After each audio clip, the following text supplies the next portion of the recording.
RRC Group D Grand Test 26. Question number 15. Big Bang Theory explains.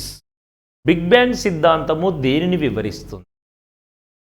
Big bang సిద్ధాంతము అనేది ఈ విశ్వము ఏ విధంగా ఆవిర్భవించింది, విశ్వం ఆవిర్భవించడానికి ఆధారమైనటువంటి అంశాలు ఏమిటి, వాటిని గురించి వివరిస్తూ ఉంది ఈ సిద్ధాంతం. ఈ సిద్ధాంతాన్ని అబే జార్జియస్ లెమెట్రీ అనేవారు వివరించడం జరిగినది. ఎనీహౌ ఇవ్వబడిన దీంట్లో కరెక్ట్ ఆప్షన్ చూద్దాం. ఆరిజిన్ ఆఫ్ అవర్ యూనివర్స్ విశ్వం యొక్క మూలము. Option B origin of sun సూర్యుని మూలము. ఆప్షన్ సి భౌతిక శాస్త్ర నియమాలు. Option D none of the above పైవేవి కావు. సో ఇవ్వబడిన వీటిలో ది బెస్ట్ ఆప్షన్ ఏమిటి అన్నప్పుడు ఎస్, విశ్వం యొక్క మూలాన్ని వివరించడానికి ఇది దోహదపడుతుంది. అందుచేత option A is the correct one.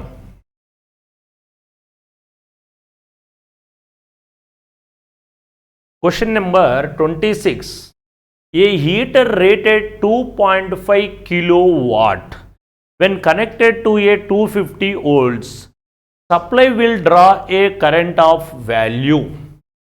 A heater rated 2.5 kilowatts.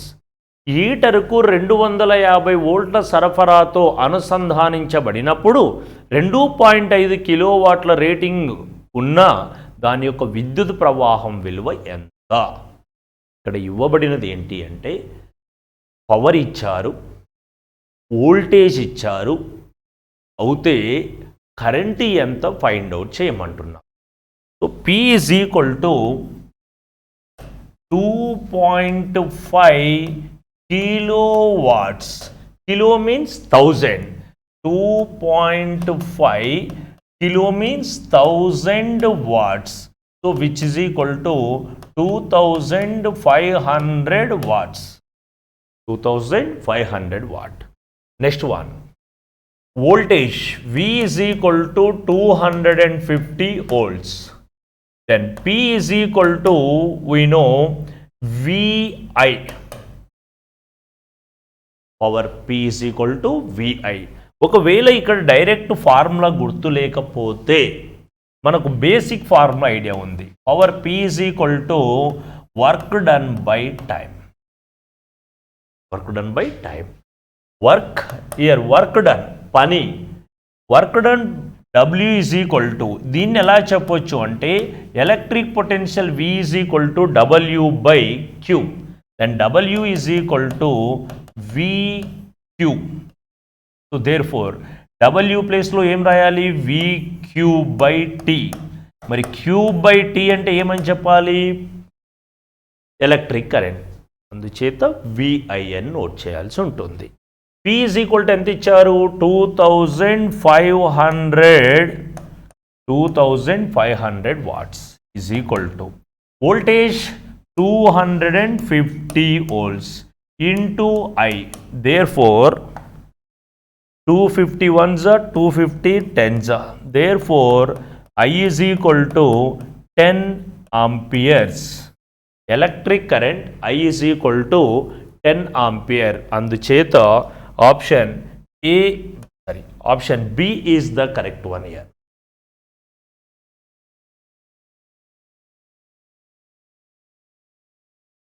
Question number 30. Two vibrating systems are in resonance when రెండు వస్తువులు కంపింప చేసినప్పుడు అనునాదము ఎప్పుడు కలుగును? Option A their amplitudes only are equal, వాటి వ్యాప్తి మాత్రమే సమానము. Option B their frequencies only are equal, వాటి పౌనపున్యాలు మాత్రమే సమానంగా ఉంటాయి. Option C their temperatures are the same, వాటి ఉష్ణోగ్రతలు ఒకే విధంగా ఉంటాయి. Option D both their amplitudes and frequencies are different, వాటి కంపన పరిమితి మరియు పౌనపున్యాలు రెండు విభిన్నంగా ఉన్నప్పుడు. Here given information is vibrating systems are in resonance. Resonance అనునాదంలో ఉండాలి అంటే అత్యంత ప్రధానమైన అంశం ఏమిటి అంటే పౌనపున్యాలు సమానంగా frequencies are must be equal. మరి ఇక్కడ పౌనపున్యాలు అనేవి సమానంగా ఉన్నప్పుడు మాత్రమే సాధ్యపడుతుంది అనునాద ప్రక్రియ. కాబట్టి ఆప్షన్ బి అనేది దీనికి సరి అయిన సమాధానము. ఫ్రీక్వెన్సీస్ ఓన్లీ ఆర్ ఈక్వల్, పౌనపున్యాలు మాత్రమే సమానంగా ఉండాల్సి ఉంటుంది. Question number 38. If a copper wire of resistance R is stretched to thrice of its initial length, its new resistance will become equal to. Here, thrice, it is thrice. Small correction is there. Thrice. ఒక రాగి తీగ యొక్క విద్యుత్ నిరోధము R అయినా దాని ప్రారంభ పొడవుకు 3 రెట్లు పెంచితే దాని నూతన విద్యుత్ నిరోధము దేనికి సమానంగా ఉంటుంది? Very simple question. Initial resistance of the given wire is R. It's initial length is L. After what happens here? It changes up to 3 times of its initial value. L పొడవున్న దీనిని 3 రెట్లు పెంచారు. ఫర్ ఎగ్జాంపుల్ ఇది ఈ విధంగా L ఉంటే దీనిని కాస్త ఈ విధంగా పెంచారు. LL మీన్స్ 3Lగా పెంచితే అప్పుడు ఎఫెక్టివ్ రెసిస్టెన్స్ ఏమవుతుంది అంటాడు. Yes, so R1 is equal to R. R2 is equal to how much? When wire is stretched, తీగను గనక స్ట్రెచ్ చేస్తే ఆ సందర్భంలో నిరోధానికి పొడవుకు మధ్య ఉన్న సంబంధము R is directly proportional to L square. తీగను స్ట్రెచ్ చేసినప్పుడు, సాగదీసినప్పుడు తీగ నిరోధానికి పొడవుకు మధ్య సంబంధం ఇది. Therefore R1 by R2 is equal to L1 square by L2 square. So R1 is equal to R, R2 is equal to remain same means R2. L1 square is nothing but L square, L2 is nothing but 3L whole square. Then R by R2 equal to L square by 9L square, because of 3 square is nothing but 9. Here L square getting cancelled. Therefore by cross multiplication R2 is equal to, it should be 9R. So if wire is stretched thrice of its initial length, తీగను తన యొక్క మొదటి విలువకు 3 రెట్లు పెంచితే ఫలిత నిరోధము అనేది మొదటి విలువ కన్నా 9 రెట్లు అధికంగా ఉంటుంది. అందుచేత option C is the correct one for this question. Question number 64. In an electric motor conversion take place of. Electric మోటార్లో మార్పిడి ఏ విధంగా జరుగుతుంది? ఎలక్ట్రిక్ మోటార్ పేరును ఒకసారి స్పష్టంగా పరిశీలన చేస్తే ఆన్సర్ సులభంగా గుర్తుపట్టవచ్చు. చూడండి, ఏ మోటార్ అది? Electric motor. ఎలక్ట్రిక్ అంటే ఎలక్ట్రిక్ ఎనర్జీ వల్ల పని చెయ్యగలిగేది. మోటారు పనిచేయడము అంటే ఆ మోటారు పనిచేయడంలో ఉండే శక్తి మెకానికల్ ఎనర్జీ అంటారు. అంటే ఎలక్ట్రిక్ ఎనర్జీ ఇవ్వడం వల్ల మోటారు పని చేయడానికి కావలసిన శక్తి అనేది ఉత్పన్నమవుతుంది. అందుచేత ఇందులో ఎలక్ట్రిక్ ఎనర్జీ విద్యుత్ శక్తి కాస్త మనకు యాంత్రిక శక్తిగా మార్పు కావడం జరుగుతుంది. So option B is the correct one for this. Electrical energy into mechanical energy, విద్యుత్ శక్తి నుండి యాంత్రిక శక్తిగా మార్పు చెందడం జరుగుతుంది. Question number 68. At the moment dew formation starts on a cool night, the air.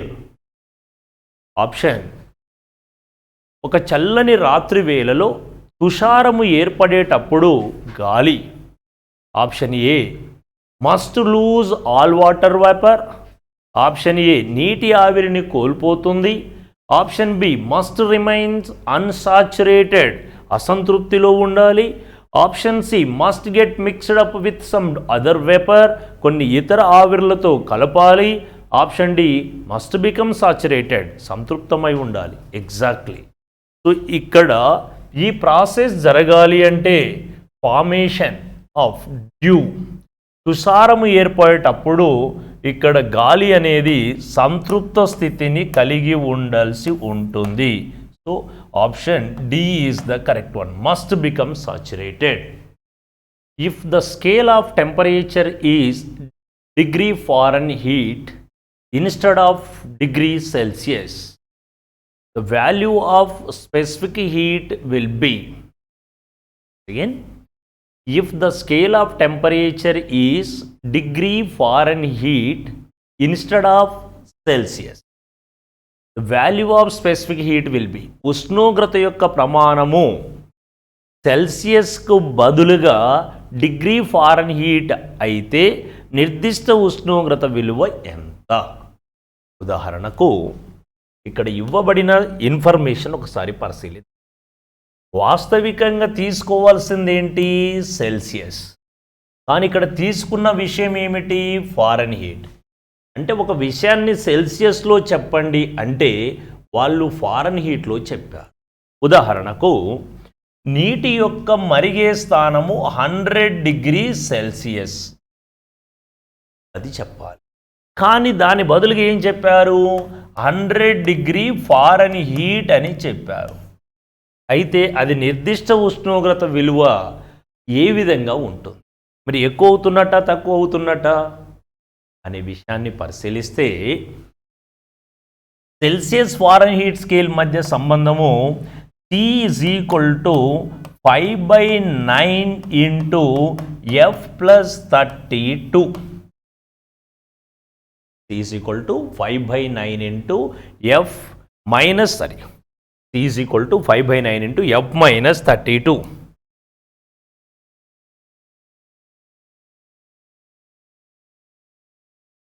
ఇందులో ఫర్ ఎగ్జాంపుల్ ఎంత తీసుకున్నాం? C is equal to 100 తీసుకోవాలి.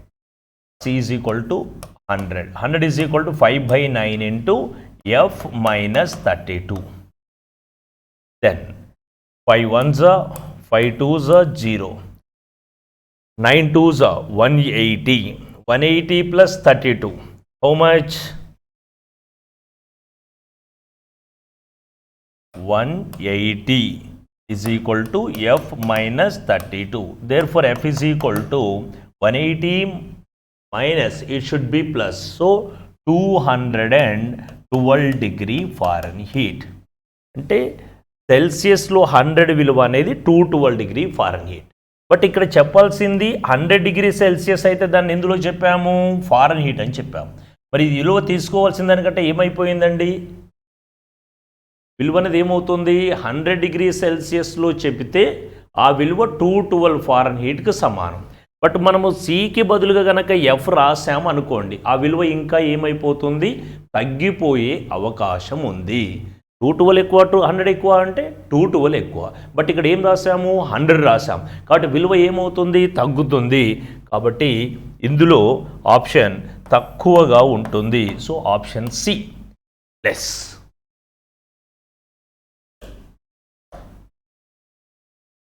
Question number 81. A paper wrapped tightly around the joint of a brass tube and its wooden handle is put in a flame, then paper will. ఒక ఇత్తడి గొట్టము మరియు దాని చెక్క handle యొక్క ఉమ్మడి తలము చుట్టూ గట్టిగా చుట్టబడిన కాగితము మంటలో ఉంచబడితే అప్పుడు ఆ కాగితం క్యాచ్ ఫైర్ ఇమీడియట్లీ, వెంటనే నిప్పంటుకును. Option B not burned at any place, ఏ ప్రదేశంలోనూ కాలదు. Option C burn around the brass tube, అది ఇత్తడి గొట్టం చుట్టూ కాలును. Option D burn around the wooden handle, చెక్క హ్యాండిల్ చుట్టూ వేడి చేయాలి లేదా కాలిపోవును. సో ఇయర్ ఏమవుతుంది అంటే ఆ ఇత్తడి గొట్టము చుట్టూ ఇచ్చారు ఏ paper wrapped tightly around the joint of brass tube and its wooden handle is put in a flame. The paper ఏమవుతుంది, ఇత్తడి గొట్టము చుట్టూరా, అది ఇవ్వబడినటువంటిది అక్కడ, ఎందుకంటే హ్యాండిల్ అనేది ఇలా పట్టుకుంటాం కాబట్టి ఆ ఇత్తడి గొట్టం చుట్టూ కాలడం అనేది జరుగుతుంది. So option C is the correct one for this question.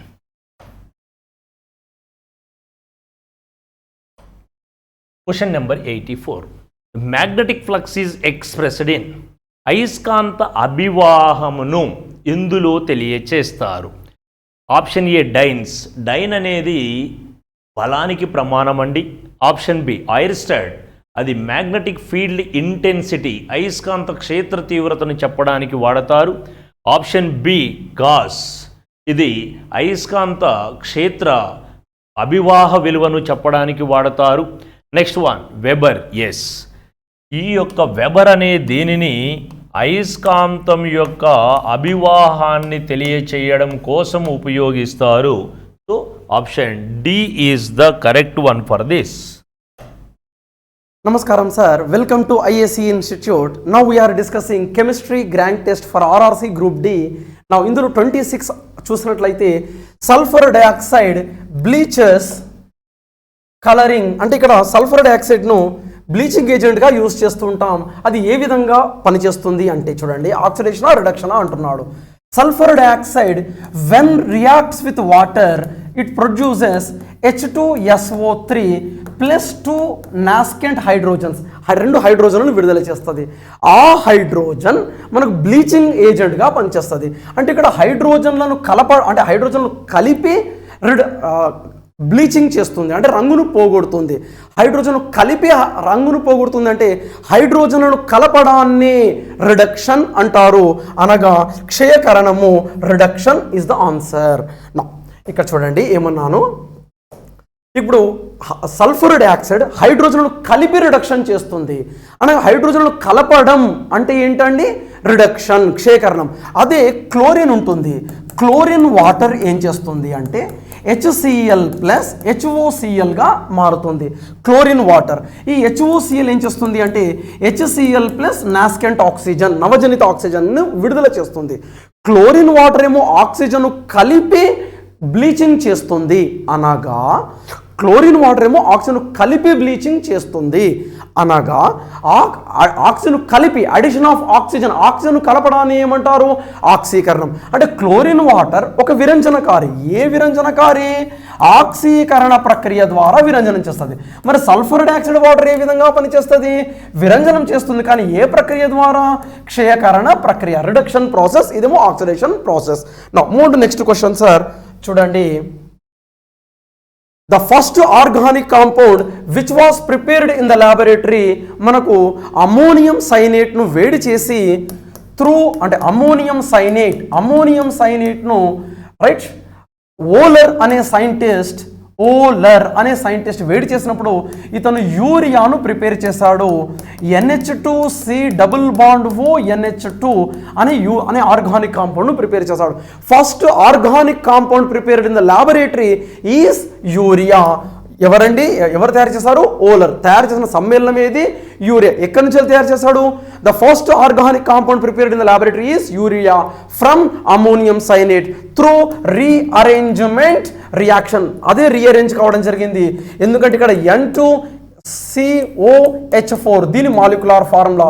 దీన్ని చూడండి, N2COH4 same molecular formula, N2COH4 అంటే ఇక్కడ ఏం జరిగింది? Rearrangement. First organic compound prepared in the laboratory is urea from ammonium cyanate through rearrangement by Wohler. Now the answer is urea అనే answer అండి. Now move to next question sir చూద్దాం. చూడండి, the place of element in the periodic table having the atomic number 17. మనకు 17 అనే పరమాణు సంఖ్య ఎవరండి? Chlorine. మనకు తెలుసు hydrogen, helium atomic number 1 2, then lithium, beryllium, boron, carbon, nitrogen, oxygen, fluorine, neon. మనకి ఇక్కడ క్లోరిన్ ఇక్కడ వచ్చేస్తుంది మనకు. నౌ నియాన్, తర్వాత next sodium, magnesium, aluminium, silicon, phosphorus, sulphur, chlorine, argon. అంటే ఇక్కడ క్లోరిన్ 17, ఇక్కడ 13, 14, 15, 16, 17, 18. నా ఇక్కడ చూసినట్లయితే ఇది ఫస్ట్ ఏ గ్రూప్, సెకండ్ ఏ గ్రూప్, థర్డ్ ఏ గ్రూప్, ఫోర్త్ ఏ, ఫిఫ్త్ ఏ, సిక్స్త్ ఏ, సెవెంత్ ఏ, ఇది ఎయిత్ ఏ గ్రూప్. అనగా ఆన్సర్ ఏదండి? ఇక్కడ చూడండి, ఇది first period, hydrogen helium first period, lithium beryllium second period, sodium magnesium ఇది థర్డ్ పీరియడ్. అంటే ఇప్పుడు క్లోరిన్ ఎక్కడ ఉన్నదండి? సెవెంత్ ఏ గ్రూప్, అలానే థర్డ్ పీరియడ్. ఇది first period, second period, third period. అనగా చూడండి seventh period, seventh group third period అంటే మూడవ పీరియడ్. ఇక్కడ చూడండి, hydrogen helium first period, lithium beryllium second period, రెండవ అడ్డు వరుస, ఇదేమో మూడవ అడ్డు వరుస. అంటే థర్డ్ పీరియడ్, సెవెంత్ గ్రూప్ అని అర్థమవుతుంది chlorine. Now move on to next question sir. చూడండి, యూరియా ఈజ్ యూజ్డ్. దీన్ని యూరియాని ఏ విధంగా యూజ్ చేస్తామండి? మనము కృత్రిమ ఎరువుగా యూజ్ చేస్తాం. అనగా ఆర్టిఫిషియల్ ఫర్టిలైజర్గా మనం యూజ్ చేస్తాం. అనగా ఆన్సర్ ఏదండి? రైట్, ఎరువుగా ఉపయోగిస్తాం. యూరియా మనకు తెలుసు కదండి, చాలా ఫేమస్. నా move to next question sir. ఇక్కడ చూడండి, which one of the following is a mixture? క్రింది వానిలో మిశ్రమం ఏది? మిశ్రమం అంటే ఇప్పుడు రెండు పదార్థాలు ఉన్నాయి, ఏ మరియు బి అనే రెండు పదార్థాలు, ఒకదానితో ఒకటి కలిసి ఉండాలి, వాటి మధ్యలో రసాయన చర్య జరగకూడదు. అంటే చూడండి, ఇక్కడ డైమండ్ అంటే ఓన్లీ కార్బన్ పరమాణువులు మాత్రమే ఉంటాయి. అంటే ఇక్కడ వేరే పదార్థం ఉంటే చర్య జరుగుతుంది. నా ఇప్పుడు చూడండి, సబ్బు ఇది ఒక సమ్మేళనం అండి. మరి అంటే సమ్మేళనం ఆల్రెడీ సోడియం స్టియరేట్, పొటాషియం స్టియరేట్ అని అంటుంటాం. షుగర్ అంటే C12H22O11 అంటే ఇది ఒక సమ్మేళనం. ఇవన్నీ సమ్మేళనాలు. అంటే ఇది ఒక మూలకం, ఈ రెండేమో సమ్మేళనాలు. మరి సముద్రపు నీరు చూడండి, సముద్రపు నీరులో ఎవరుంటారు? H2O ప్లస్ ఉప్పు అంటే సోడియం క్లోరైడ్, అలానే calcium chloride, calcium sulphate, calcium bicarbonate, calcium carbonate, magnesium carbonate లాంటి పదార్థాలు ఉంటాయి. అంటే ఇక్కడ ఒకటి కన్నా ఎక్కువ అణుఘటకాల మిశ్రమం ఉంది. మనం వేడి చేస్తే నీళ్ళన్నీ ఆవిరైపోతాయి, మిగిలిది ఏంటండి? ఉప్పే. అంటే ఇక్కడ ఏమని అర్థమవుతుంది? మిక్స్చర్ అంటే సమ్మేళనము. ఏదండి? సముద్రపు నీరు, sea water. Now move to next question sir. చూడండి, రైట్ ఇవి మన questions. Thank you. Hi students, welcome to IAC online classes. In this particular video, we shall discuss RRC Group D Grant Test number 26 Biology questions bilingual video explanation. Let us see the first question. మీ మొదటి ప్రశ్న, mycology అనేది వృక్ష శాస్త్రం యొక్క శాఖ. దీనిలో మనం వేటి గురించి అధ్యయనం చేస్తాం? Mycology is the branch of botany in which we study about. So, if you take here options, algae, fungi, seed of plant, flower, algae, శిలీంధ్రాలు, మొక్క యొక్క విత్తనము, పుష్పం లేదా పువ్వు. మరి ఇక్కడ మైకాలజీ తీసుకుంటే generally the study of mycology is nothing but fungi. Okay, the study of fungi is nothing but generally called as mycology. మరి ఈ యొక్క శిలీంధ్రాలు తీసుకున్నప్పుడు శిలీంధ్రాలు అనేటటువంటివి పుష్పించనటువంటి మొక్కలు. Okay, so these are non flowering and non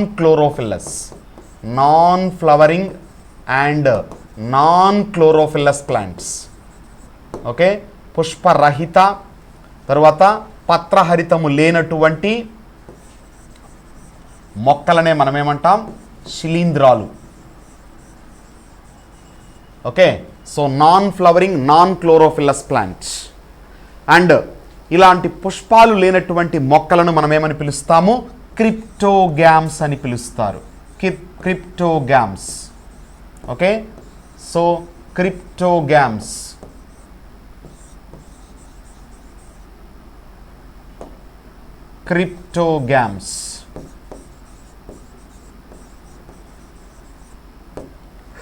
Okay, next, if you take the remaining options here, algae.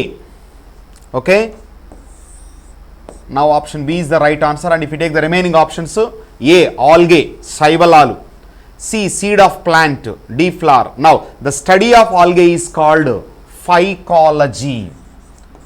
Okay, the study of algae is called phycology. The study of algae is called phycology.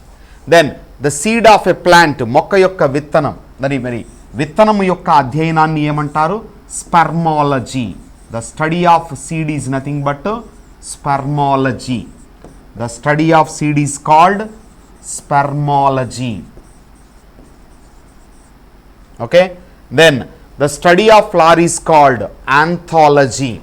The study of flower is called anthology.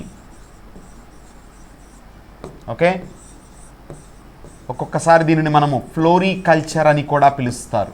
Okay, now this is about the remaining options. Now here answer for the question is option B, శిలీంధ్రాలు. Next question, anemophily is pollination by. Anemophily దీని ద్వారా పరాగ సంపర్కం. ఏ పక్షులు, B గాలి, C చీమలు, D గబ్బిలాలు. A birds, B wind, C ants and D bats. So if you take here the pollination means the process of transfer of pollen grain from anther to stigma. Okay, so పుప్పొడి రేణువులు అనేటటువంటివి పరాగకోశం నుంచి కీలాగ్రమును చేరడాన్ని ఏమంటాము? పరాగ సంపర్కం. So the transformation of pollen grain from anther to stigma. From anther to stigma. So remember my dear students, here the anther is the part in the stamen, okay, and pollen grain is the male reproductive gamete, or sorry, male gamete of the plant. Okay, so మొక్కలలో పురుష బీజ కణాన్ని ఏమంటాము? పుప్పొడి రేణువు లేదా పరాగ రేణువు అని పిలుస్తారు. ఓకే, మరి ఈ పరాగ రేణువు యాంథర్ నుంచి, అంటే పరాగ కోశం నుంచి కీలాగ్రమును చేరడాన్ని, పుష్పంలో ఉన్నటువంటి స్టిగ్మాను చేరడాన్ని ఏమంటాం? పరాగ సంపర్కము అని పిలుస్తారు. Okay, so this pollination process takes place either by wind or through birds or through water or some other insects. అది వాటర్ ద్వారా కానీ, కీటకాల ద్వారా కానీ, పక్షుల ద్వారా కానీ, ఇతర జంతువుల ద్వారా కానీ జరగవచ్చు. మరి ఇక్కడ పర్టికులర్గా గాలి ద్వారా జరిగితే దాన్ని మనం ఏమంటాము? Anemophily. Okay, the transformation of pollen grains through air is nothing but anemophily. So option B is the right answer for the question. Then if you take the remaining options here, the pollination occurs through birds is called ornithophily. Okay, ornithophily. So if you take the word here ornithology means the study of birds. కాబట్టి ఇక్కడ పక్షుల ద్వారా జరిగేటటువంటి ఈ యొక్క పరాగ సంపర్కాన్ని మనం ఏమని పిలుస్తాము? ఆర్నిథోఫిలీ అని పిలుస్తారు. ఓకే, ఇక నెక్స్ట్ చీమల ద్వారా జరిగితే that is called myrmecology. Sorry, myrmecophily. Myrmecology means the study of ants. So myrmecophily అని పిలుస్తారు. చీమల ద్వారా జరిగితే దానిని మిర్మికోఫిలీ అని పిలుస్తారు. నెక్స్ట్ బ్యాట్స్ ద్వారా జరిగితే, అంటే గబ్బిలాల ద్వారా గనక జరిగితే దట్ ఈస్ కాల్డ్ కైరోప్టెరోఫిలీ. ఓకే, కైరోప్టెరోఫిలీ అని పిలుస్తారు. That is chiropterophilie. Okay, so this is about the explanation regarding this question. Now answer is option B. Next, which of the following tests is used for the diagnosis of color blindness in people? Which of the following tests is used for the diagnosis of color blindness in people? ప్రజలలో వర్ణ అంధత్వ నిర్ధారణకు ఈ క్రింది పరీక్షలలో ఏది ఉపయోగించబడుతుంది అన్నాడు.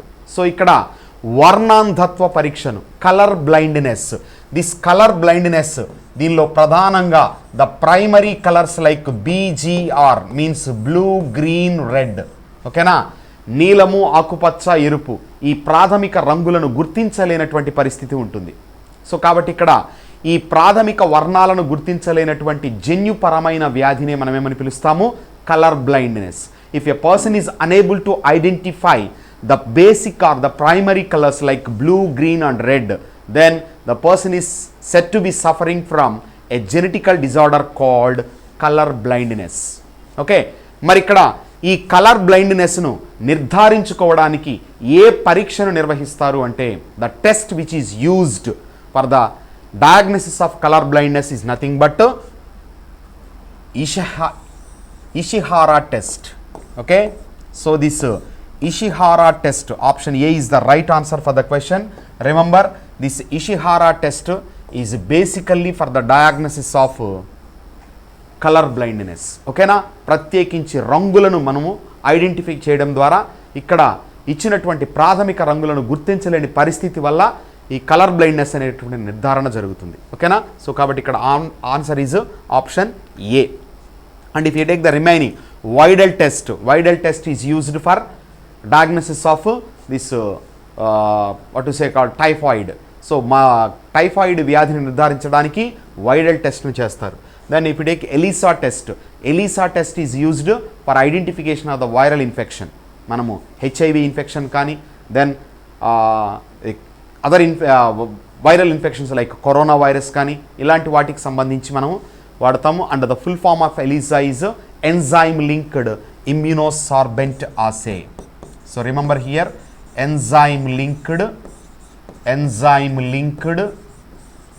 immunosorbent assay.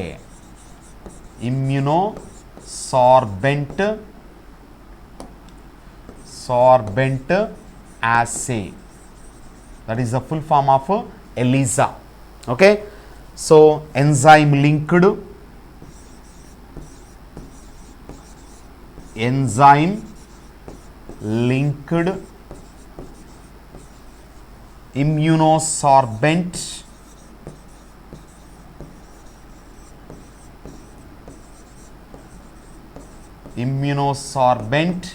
assay. That is the full form of ELISA. Okay, and if you take Rorschach pariksha, Rorschach ink test, that is in order to identify the mental behavior of the person. Okay, so ఇక్కడ మనం పర్టికులర్గా దీనిని వాడవచ్చు. Now answer is Ishihara test, option A. Next, silviculture is the branch of botany in which we study about silviculture. Silviculture అనేది వృక్షశాస్త్రం యొక్క శాఖ. దీనిలో మనం డాష్ గురించి అధ్యయనం చేస్తాం. ఏ శైవల వర్ధనం, బి అడవుల అభివృద్ధి, సి శిలీంధ్రాల వర్ధనం, డి సిల్సిఫిడా మొక్క. Culture of algae, option A. Option B development of forest, and option C culture of fungi, and option D is Silsifida plant. Now the silviculture is the branch of botany which deals with the development of forests. Okay, so there is a separate branch of botany called ethnobotany is also there. Another important bit, ethnobotany. So ikkada అడవి ప్రాంతాలలో అటవీ ప్రాంతాలలో నివసించేటటువంటి వివిధ tribal గ్రూప్స్కు సంబంధించి చేసే అధ్యయనాన్ని మనం ఏమంటాం? ఎథ్నోబోటనీ అని పిలుస్తారు. ఓకేనా? సో అటవీ ప్రాంతాలలో నివసించేటటువంటి the people are the tribal groups who are living in the forest areas. The study of those tribal groups is nothing but ethnobotany, and the study of silviculture is nothing but the branch of biology which deals with the development of forest is nothing but the silviculture. So silviculture is the study of development of forest. Option B is the right answer. And we know Shaivala Vardhanam means phycology here, culture of algae, and శిలీంధ్రాలు తీసుకుంటే mycology కిందకు వస్తుంది. Silsifida is a plant name. Okay, so now answer is option B.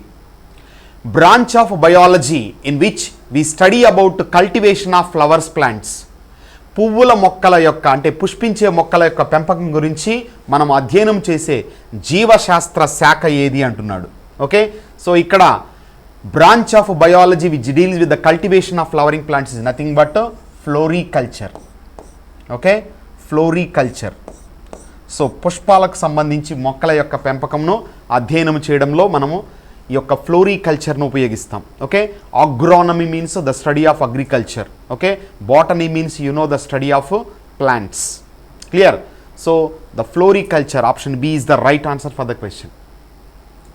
Next study of flowers is called, study of flowers పుష్పాల అధ్యయనాన్ని dash అంటారు. So already మనం ఈ word గురించి చెప్పుకున్నాం. The study of flowers is nothing but anthology. Okay, anthology. And if you take the remaining options, agrostology, phenology, palynology. So here palynology means study of pollen grains. Phenology, agrostology means agroastrology. Means here the study of agriculture is nothing but agronomy. Agroastrology means we are going to learn or we are going to study about the nature of that particular soil which is suitable for the crop. Okay na? ఆ నేల యొక్క తత్వాన్ని అధ్యయనం చేసుకోవడానికి ప్రత్యేక శాఖ అనమాట. So here answer is option A, anthology. Next, which part of pear is edible? Pear యొక్క ఏ భాగము తినదగినది అంటున్నాడు. A fleshy thalamus, B spores, C both A and B, D pod. A కండగల పుష్పాసనం, బి బీజాలు, సి రెండు ఏ మరియు బి, డి కాయ. సో మనం ఇక్కడ తీసుకుంటే the pear is nothing but it's not a that means the pear is not a true fruit. Pear అనేటటువంటిది నిజమైన ఫలము కాదు. ఇక్కడ నిజమైన ఫలము, what is meant by a true fruit means the fruit which is developed from the ovary. So ovary నుంచి develop అయ్యేటటువంటి ఫ్రూట్నే మనం ఏమంటాము, నిజమైనటువంటి ఫలముగా చెప్తారు. Okay, so the fruit which is developed from the ovary. What is ovary? Ovary is nothing but the part of the gynoecium in the flower. Okay, స్త్రీ ప్రత్యుత్పత్తి అవయవమైనటువంటి గైనీషియంలో ఓకే ప్రత్యేకంగా మనకు కనబడేటటువంటి ఒక భాగాన్నే ఓవరీ. ఓకేనా, ఈ యొక్క ఓవరీ లేదా అండాశయము అనేటటువంటిది ప్రత్యేకంగా అండాలను కలిగి ఉంటుంది, ఓవ్యూల్స్ను కలిగి ఉంటుంది. These ovules are the seeds and the ovary becomes fruit after fertilization. మొత్తం ఓవరీ అనేటటువంటిది, అండాశయం అనేటటువంటిది ఫలముగా మారితే అండాలు ఏమవుతాయి, విత్తనాలుగా మారుతాయి. ఓకేనా, అలా అండాశయం నుంచి గనక ఫలము ఏర్పడితే దానిని నిజ ఫలం అంటారు. అండాశయం నుంచి కాకుండా పుష్పములో ఏదో ఒక భాగం నుంచి గనక ఫలము తయారైతే దానిని ఫాల్స్ ఫ్రూట్ అని పిలుస్తారు. ఓకేనా, మరి ఇక్కడ pear is not a true fruit, it is a false fruit and basically it is developed from thalamus of the flower. ఓకేనా, పుష్పములో పుష్పాసనం అనేటటువంటి భాగం నుంచి అభివృద్ధి చెందేటటువంటి ఫలాన్నే మనము పియర్గా చెప్పుకోవచ్చు. కాబట్టి ఇక్కడ ఆప్షన్ ఏ, కండగల పుష్పాసనం. Okay, fleshy thalamus. And remember, థలామస్కి రిలేటెడ్గా మరొక ఫ్రూట్ తీసుకుంటే apple. Apple is also not a true fruit. Apple కూడా నిజమైన ఫలము కాదు, ఎందుకంటే ఇది కూడా పుష్పాసనము థలామస్ నుంచి అభివృద్ధి చెందుతుంది. ఓకేనా, so here answer is option ఏ.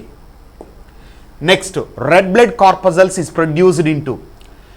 ఎర్ర రక్త కణాలు ఎక్కడ ఉత్పత్తి అవుతాయి? సో ఎర్ర రక్త కణాల ఉత్పత్తి ఎక్కడ జరుగుతుందండి? This is very clear answer for every one. Now option D, bone marrow, అస్థి మజ్జలో తయారవుతుంది. మరి ఇక్కడ పిండ దశలో అని కానీ ప్రౌఢ దశలో అనే కానీ అంశం బిట్లో మెన్షన్ చేయలేదు కాబట్టి మనము ఎర్ర రక్త కణాల ఉత్పత్తి పరంగా ఓకే పర్టికులర్గా మనం తీసుకోవాల్సినటువంటి ఆన్సర్ ఏమిటి అంటే బోన్ మ్యారో, అస్థి మజ్జ.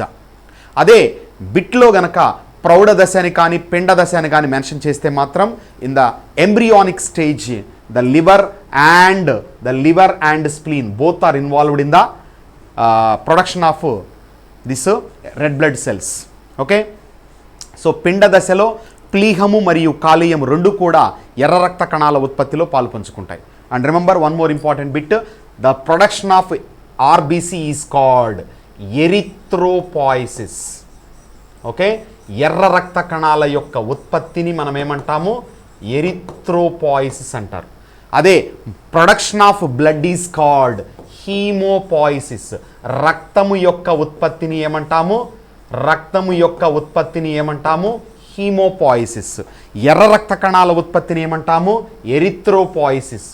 తెల్ల రక్త కణాల ఉత్పత్తిని ఏమంటాము ల్యూకోపాయిసిస్. ఓకే, సో తెల్ల రక్త కణాల ఉత్పత్తిని ల్యూకోపాయిసిస్, ఎర్ర రక్త కణాల ఉత్పత్తిని ఎరిథ్రోపాయిసిస్, రక్తము యొక్క ఉత్పత్తిని హీమోపాయిసిస్ అని పిలుస్తారు. మరి రక్తము యొక్క అధ్యయనాన్ని హెమటాలజీ అంటాం. Okay, the study of blood is called haematology. So these are the some of the important bits which you have to remember related to this bit. Okay, next, and if you take the one of the options given here, kidneys, ఎర్ర రక్త కణాల ఉత్పత్తిని ప్రేరేపించే erythropoietin అనే హార్మోన్ను ఉత్పత్తి చేసే అవయవము అంటాడు.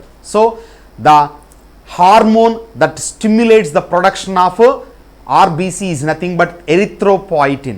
This erythropoietin is released by or produced by kidneys. Okay, erythropoietin అనే ఒక హార్మోన్ను ఉత్పత్తి చేయడం ద్వారా ఎర్ర రక్త కణాల సంఖ్యను, ఎర్ర రక్త కణాల యొక్క ఉత్పత్తిని, ఎరిథ్రోపాయిసిస్ను స్టిమ్యులేట్ చేసేది ఏంటంటే ఈ యొక్క kidneys. Okay, now answer is option D. Next question, function of haemoglobin is, function of haemoglobin is A. to transport oxygen, B. destruction of bacteria, C. to check the loss of blood, and D. none of these. Haemoglobin యొక్క పని A.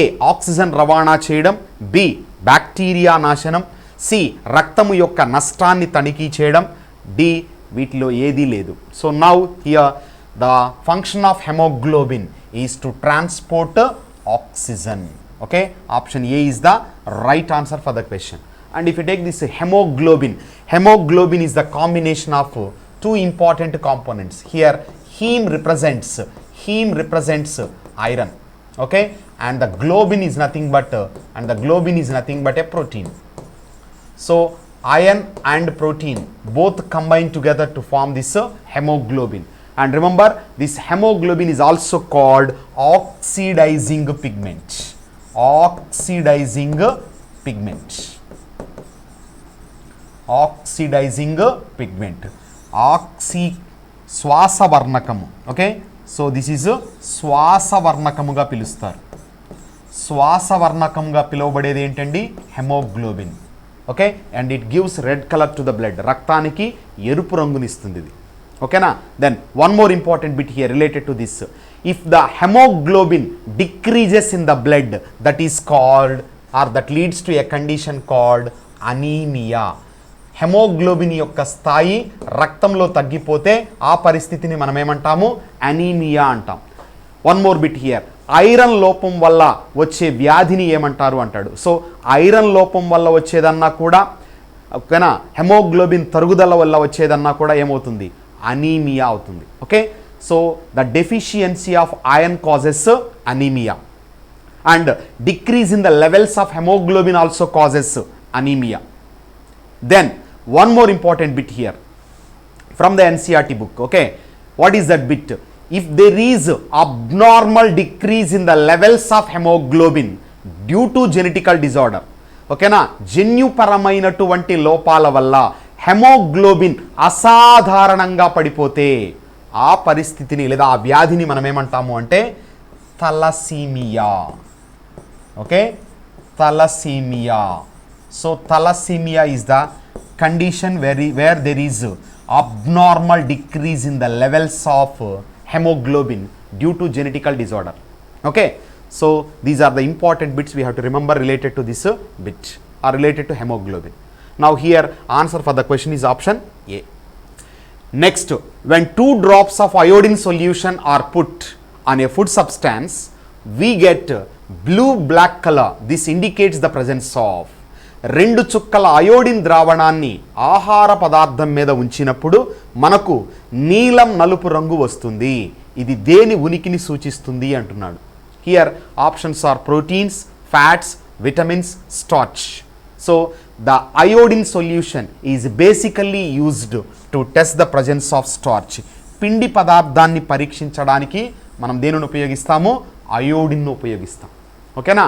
అదే ప్రోటీన్స్ని test చేయాలంటే you have to use copper sulphate and ammonium hydroxide. Okay, so copper sulphate and this both will be mixed, not ammonium hydroxide, sorry, sodium hydroxide. Okay, so both has to be mixed so that we can test the presence of proteins. But in order to test the presence of the starch we have to use iodine solution. Okay, so now here answer is option D, starch. And related to this, if you take starch, starch is a insoluble carbohydrate. It is not dissolved in water. So the insoluble carbohydrate in the water is nothing but starch. And second bit, the reserve food in plants. మొక్కలలో నిల్వ ఆహార పదార్థముగా పిలువబడేది starch. And one more important bit, which is the index of photosynthesis. కిరణజన్య సంయోగక్రియ సూచికగా దేనిని చెప్తారు అంటే formation of starch. ఓకేనా, పిండి పదార్థము యొక్క ఏర్పాటు దేనికి సూచిక ఉపయోగపడుతుంది? కిరణజన్య సంయోగక్రియ. Next one more bit, the carbohydrate which is not sweet in taste. So తీయదనము లేనటువంటి చక్కెర ఏది అని అడుగుతాడు. So the carbohydrate which is not sweet in taste is nothing but starch. Okay, so these are some of the important bits which you have to remember related to this question. Okay, so స్టార్చ్ని test చేయాలంటే ఏం వాడాలి? Iodine. Then palaeobotany is the branch of botany in which we study about. Palaeobotany అనేది వృక్షశాస్త్రం యొక్క శాఖ. దీనిలో వీటి గురించి మనం అధ్యయనం చేస్తాం. ఓకేనా, పేలియోబాటనీ, పేలియోంటాలజీ మీన్స్ స్టడీ ఆఫ్ ఫాసిల్స్. ఓకేనా, the remnants preserved by the nature of those organism that lived in the past. గతంలో నివసించి ప్రస్తుతం లేనటువంటి జీవుల యొక్క మెమరీస్ను, స్మృతి చిహ్నాలను ఏవైతే మనం ప్రకృతిలో దాచిపెట్టబడి ఉన్నాయో వాటిని మనం ఏమంటున్నాం? ఫాజిల్స్ అంటున్నారు. ఇక్కడ ఫాజిల్స్ కింద పుర్రె కావచ్చు, ఎముక కావచ్చు, ఫుట్ ప్రింట్స్ కావచ్చు, హెయిర్ కావచ్చు, నెయిల్స్ కావచ్చు, ఏవైనా సరే ఏమవుతాయి? ప్రిజర్వ్ చేయబడి ఉంటాయి నేచర్లో, ప్రకృతిలో. వాటినే మనము ఫాజిల్స్ అంటాము. The study of fossils is called palaeontology and the study of plant fossils is called palaeobotany. And if it is జంతువుల యొక్క శిలాజాల గురించి అధ్యయనం చేస్తే దానిని పేలియోజువాలజీ అంటాం. కంబైన్డ్గా పేలియంటాలజీ అంటాం. ఓకే, నౌ హియర్ మొక్కల శిలాజాలు. Okay, plant fossils. And you know animal fossils చెప్పాను already. Seed plant we know the study of seed is nothing but spermology and flower is anthology.